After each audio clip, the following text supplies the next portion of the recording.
Many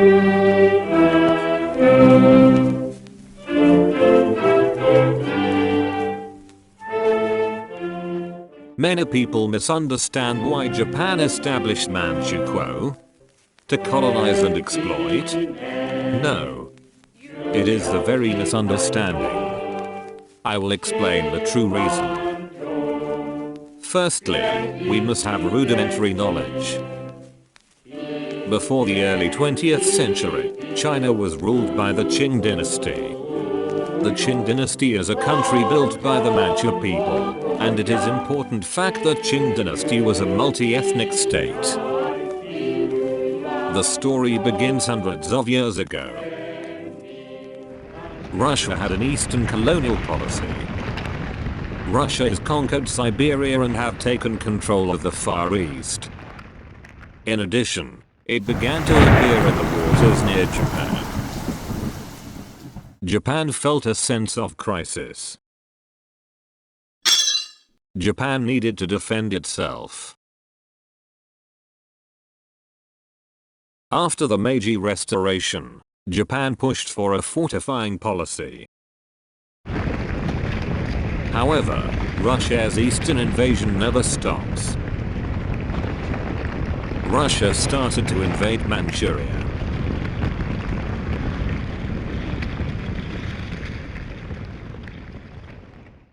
Japan was in imminent danger. Japan asked China, "Hey, China, repel Russia, or I shall be invaded too." But the China who was completely disabled replied, "I'm so helpless."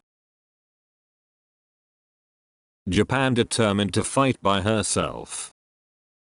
1904, Russo-Japanese War broke out. Japan won after fierce battles. After the war, China claimed Japan to return Manchuria. Although paying great cost and sacrifice, Japan, who had no territorial ambition, agreed. Text railway, if not, you would be robbed again.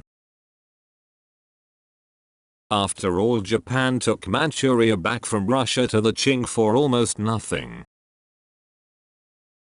Then USA approached.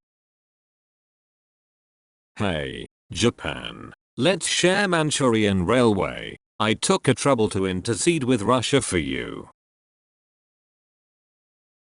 Japan did not have enough money to run Manchuria. That's why some politicians thought it was a good idea. Opponent appeared there. He said, "Is there a guarantee that the United States will not deprive all Manchuria? USA already occupied Hawaii, Philippines. If Manchuria would be USA's, Japan would be surrounded by USA." He continued this. "Remember that America is an apartheid state. It's not a land of liberty nor democracy for all races." After all, Japan said no. USA's plan went wrong.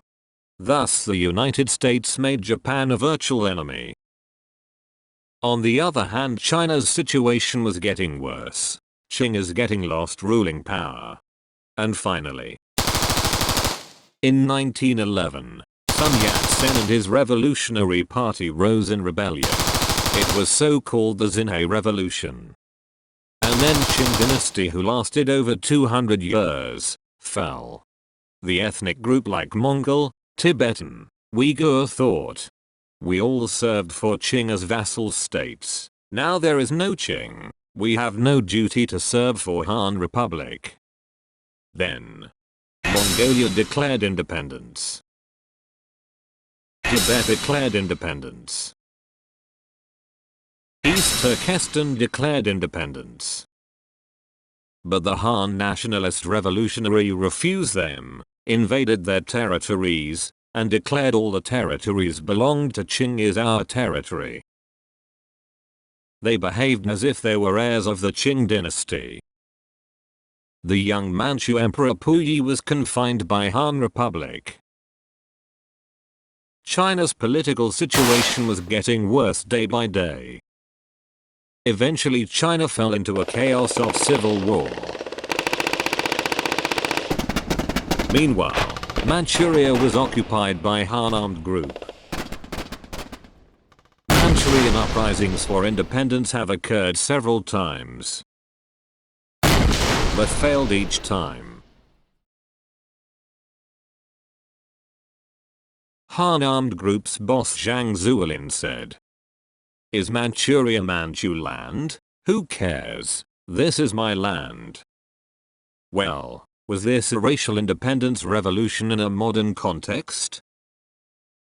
This is a cause of the current Tibetan and Uyghur problems.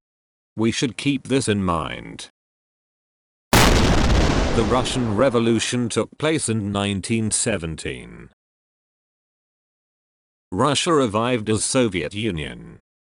It was a super powerful nation more than Russia.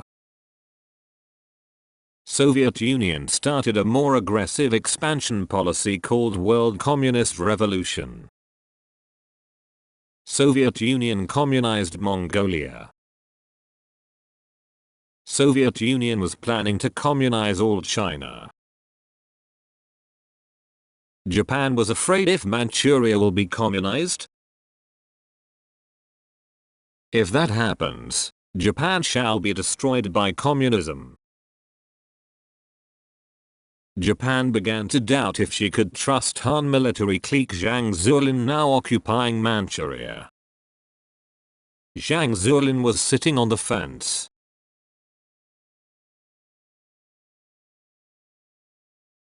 In the meantime, Zhang Zuolin was killed by a bomb. Many people say Japan did it, but in fact, nobody knows who killed him. Japan, Soviet Union, and others, each had motivation to do so.